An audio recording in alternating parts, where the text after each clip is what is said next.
Good evening प्यारे बच्चों, मैं हूं आपके एजुकेटर पूर्णिमा और हम करेंगे वर्कशीट नंबर 71। सब्जेक्ट आपका सामाजिक विज्ञान है, कक्षा आपकी 10वीं है और डेट है 29 दिसंबर। स्टूडेंट्स, संसाधन एवं विकास पुनरावृत्ति। तो बच्चों, आज एक क्विज है अपना, रात को 8 बजे लाइव सेशन है आपका। 10th क्लास वालों का ही स्पेशल और एसएसटी का ही है, तो आप लोग अटेंड कर सकते हैं। कोई चार्ज नहीं है। लाइक कुछ लोगों को लग रहा है कि अपने जूम एजुकेशन पे कभी भी कोई चार्ज नहीं होने वाला है। ठीक है, तो जब तक अपने जूम एजुकेशन पे रहेगा जो भी चीज़ें होंगी और मैं पढ़ाऊंगी तो कोई चार्ज नहीं रहेगा आपका। ठीक है। संसाधन एवं विकास, 3 और 5 अंकों वाले प्रश्न। संसाधन क्या है, इनके वर्गीकरण पर एक नोट लिखिए। ठीक है। संसाधन क्या होते हैं? संसाधन यानी कि जो भी चीज, कोई भी वस्तु जो मनुष्य की जरूरत को पूरा कर रही है वो संसाधन कहलाती है। ठीक है। उसके साथ एक ये है कि वो इकोनॉमिकली फिजिबल होनी चाहिए। तो क्वेश्चन के आंसर्स लिखेंगे। राइट। तो चलिए स्टार्ट करते हैं। आप लोगों को अच्छे से समझते हुए इनको करना है और एक बार समझ लेंगे तो आप छोटे क्वेश्चन भी कर पाएंगे। बड़े क्वेश्चंस को अच्छे से कर लीजिए तो छोटे क्वेश्चन उसी में से आपके सारे के सारे हो जाएंगे। तो चलो देखो, संसाधन क्या है, इनके वर्गीकरण पर एक नोट लिखिए। हमारे पर्यावरण में उपलब्ध प्रत्येक वस्तु जो हमारी जरूरतों को पूरा कर सकती है तथा जिसको बनाने के लिए प्रौद्योगिकी उपलब्ध है, जिसको बनाने के लिए टेक्नोलॉजी उपलब्ध है। मान लो हमारे पास एक पर्यावरण में एक चीज तो है, लेकिन हमें हमें पता भी है कि हाँ भाई ये हमारा जो है हमारी जरूरत को पूरा कर सकती है, लेकिन उसको निकालने के लिए टेक्नोलॉजी ही नहीं है। जैसे मान लो हमें हाइड्रोजन की बहुत जरूरत पड़ती है।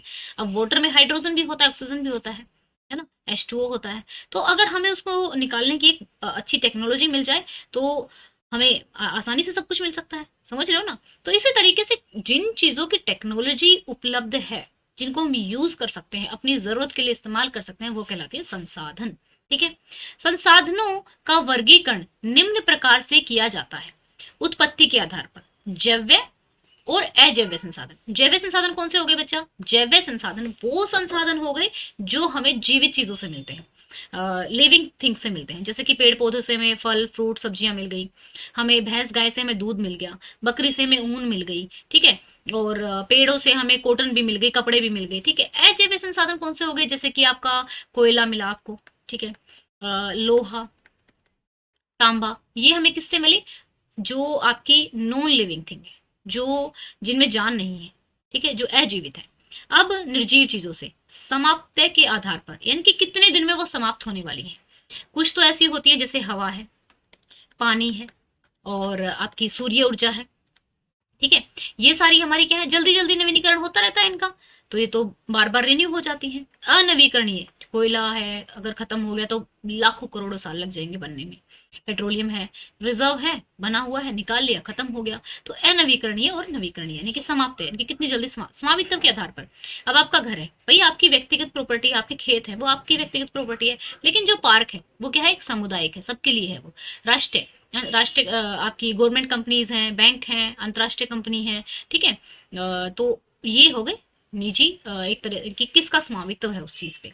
विकास के स्तर के आधार पर कि उनका कितना विकास हो चुका है, भाई हम उनको यूज कर रहे हैं या हम फ्यूचर में यूज करेंगे। हमने आइडेंटिफाई कर लिया कि हाँ यहाँ पर भाई कोयले की खदान है, हम ऐसे ऐसे करके यहाँ से निकालेंगे। ठीक है। विकस संभावी है कि भाई हाँ उस टाइम निकालेंगे, विकसित कर चुके हैं उनको, या संचित कोश है। ठीक है।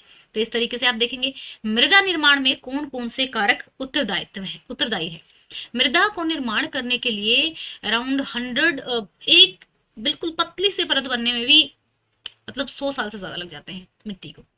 तो मृदा के निर्माण में वहां का टेम्परेचर, उचावच जो प्रेशर होता है, जनक शेल, जलवायु, वनस्पति, तापमान परिवर्तन, समय, बहते जल की क्रिया और अन्य जैव पदार्थ मुख्य कारक होते हैं। ठीक है। आप इनको पॉइंट्स में भी लिख सकते हैं। नेक्स्ट क्वेश्चन है, उन पर्यावरण समस्याओं का वर्णन कीजिए जो संसाधनों के अति उपयोग से सामने आ सकते हैं। अति उपयोग का मतलब है कि बहुत ज्यादा अगर उनका उपयोग करते हैं तो भाई देखो, अब अगर देखा जाए तो अपने मम्मी पापा के टाइम में या फिर थोड़ा सा उनके मम्मी पापा के टाइम में या ना दादा दादी के टाइम में अगर हम जाएं तो कौन आरओ यूज करता था? वाटर प्योरीफायर कोई यूज नहीं करता था। और वाटर प्योरीफायर तो चलो ठीक है, अब तो एयर प्योरीफायर की भी यूज किया जा रहा है। ठीक है। अभी न्यूज में था, गौतम गंभीर ने एक टावर लॉन्च किया है एयर प्योरीफायर का।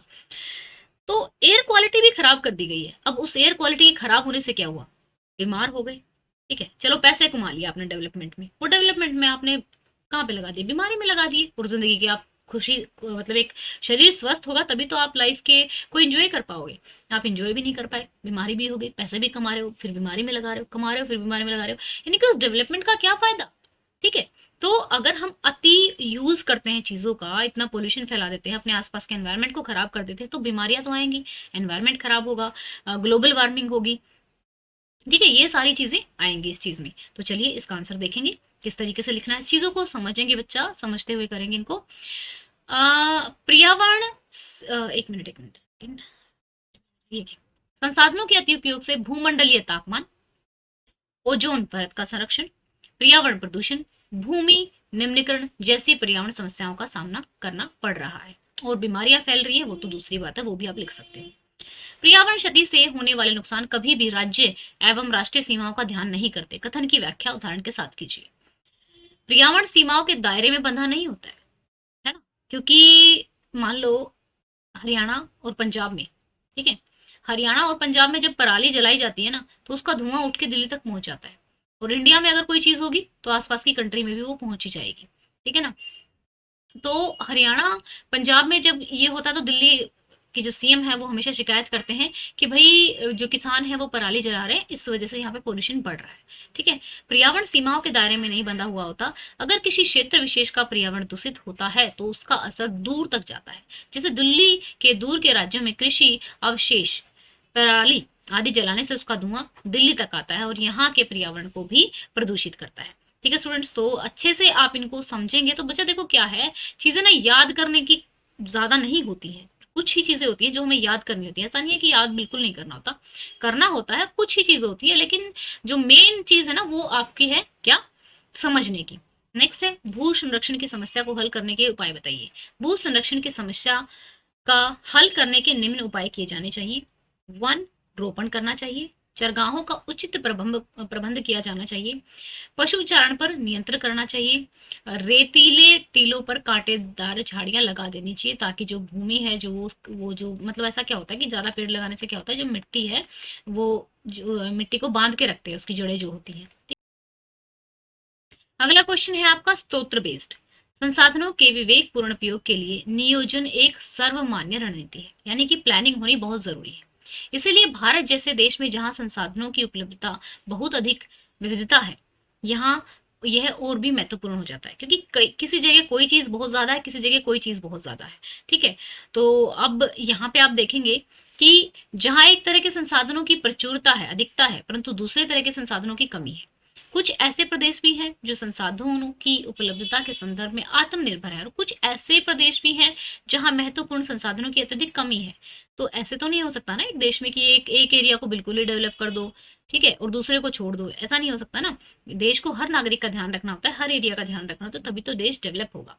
उदाहरणतः झारखंड, मध्य प्रदेश, छत्तीसगढ़ आदि प्रांतों में खनिज और कोयले के प्रचुर भंडार है।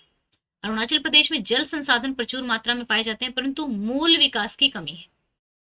यानी कि बिल्डिंग्स वहां पे कम है, इंफ्रास्ट्रक्चर कम है। राजस्थान में पवन और सौर ऊर्जा बहुत ज्यादा है लेकिन पानी कम है। ठीक है, लद्दाख का शीत मरुस्थल देश के अन्य भागों से अलग थलग पड़ता है। यह प्रदेश सांस्कृतिक विरासत का धनी है, परंतु यहाँ जल आधारभूत अवसंरचना, कुछ महत्वपूर्ण खनिजों की कमी है। इसीलिए राष्ट्रीय, प्रांतीय, प्रादेशिक और स्थानीय स्तर पर संतुलित संसाधनों का नियोजन करने की आवश्यकता होती है। ठीक है, तो चलिए अब इसके क्वेश्चन आंसर्स करेंगे। ठीक है, तो पहला हमारा इसका क्वेश्चन है, यहाँ पे देख लेंगे आप। ओके, वेट सेकंड में इसको ऑन कर देती हूँ आपकी। तो अच्छे से आपको अपने पैराग्राफ को पहले पढ़ना है, क्योंकि पैराग्राफ में ही बहुत सारे आंसर्स होते हैं। ऐसा नहीं है कि जस्ट यही क्वेश्चन आपके आने वाले हैं, इसमें से बहुत सारे क्वेश्चन बनेंगे। और अगर देखा जाए तो ये आपकी है ही एनसीईआरटी एक्चुअल में, है ना। तो आप इसको कर सकते हैं। एक सेकंड के लिए आंसर नहीं आ रहा है, वेट सेकंड, राइट। संसाधन नियोजन क्यों आवश्यक है? संसाधन का विवेकपूर्ण उपयोग करने तथा सतत पोषणीय विकास के लिए संसाधन नियोजन आवश्यक है। नियोजन का मतलब होता है प्लानिंग करना। लद्दाख की विशेषता को वर्णन कीजिए। लद्दाख एक केंद्र शासित प्रदेश है जो अपनी सांस्कृतिक विरासत के लिए जाना जाता है। शीत मरुस्थल, प्राचीन मठ, आकर्षक चोटियां, पर्वत चोटियां, दर्रे, विभिन्न सांस्कृतिक काम मिश्रण आदि यहाँ की प्रमुख विशेषताएं। भारत के किन प्रदेशों में खनिज एवं लोहे के प्रचुर भंडार उपलब्ध है? झारखंड, मध्य प्रदेश, छत्तीसगढ़, ओडिशा आदि प्रदेशों में खनिजों और कोयले के प्रचुर भंडार उपलब्ध है। भारत के किस प्रदेश में जल संसाधनों का व्यापक अभाव है? भारत के राजस्थान प्रदेश में जल संसाधनों का व्यापक अभाव है। ओके बच्चा, तो ये थी हमारी आज की वर्कशीट। अच्छे से समझते हुए करेंगे, और मुझे भी थोड़ा मोटिवेशन चाहिए होता है, तो प्लीज़ वीडियो को लाइक किया करो। और बहुत सारे बच्चों ने अभी भी चैनल को सब्सक्राइब नहीं किया है, तो चैनल को सब्सक्राइब कीजिए, वीडियोस को शेयर कीजिए, and zoom education Telegram channel को आप ज्वाइन कर लीजिए, क्योंकि अभी छुट्टियों में जब आपके बहुत ज़्यादा वीडियो डलेंगी तो नोटिफिकेशन हो सकता है कम मिले। ठीक है, तो आप अभी तक मतलब पहले से ही बना हुआ है, बहुत सारे बच्चे हैं पहले से, तो आप लोग इसको सब्सक्राइब कर लीजिए। ठीक है, और अगर आप अनअकैडमी पे कोई स्पेशल क्लास देखना चाहते हैं और आपके पास कोड नहीं है, तो पूर्णिमा 10 कोड डाल के वो क्लास आप देख सकते हैं। और आज आपका लाइव क्विज भी है, तो वो देख सकते हैं। और अगर आज का जो क्विज है वो फ्री है। कई बच्चे बोल रहे थे कि मैम फीस है क्या? फीस वीस कुछ नहीं है, सेम ऐसे ही रहेगा जैसे लाइव हमारा रहता है। तो आज की वीडियो के लाइक का टारगेट हम रखते हैं 1000 लाइक्स, एंड स्टूडेंट 10% डिस्काउंट मिलेगा अगर आप कोई अनअकैडमी पे कोर्स खरीदते हैं, तो कोड यूज कर सकते हैं, आपका थोड़ा फीस कम हो जाएगा। ठीक है, thank you, have a nice day, may God bless you.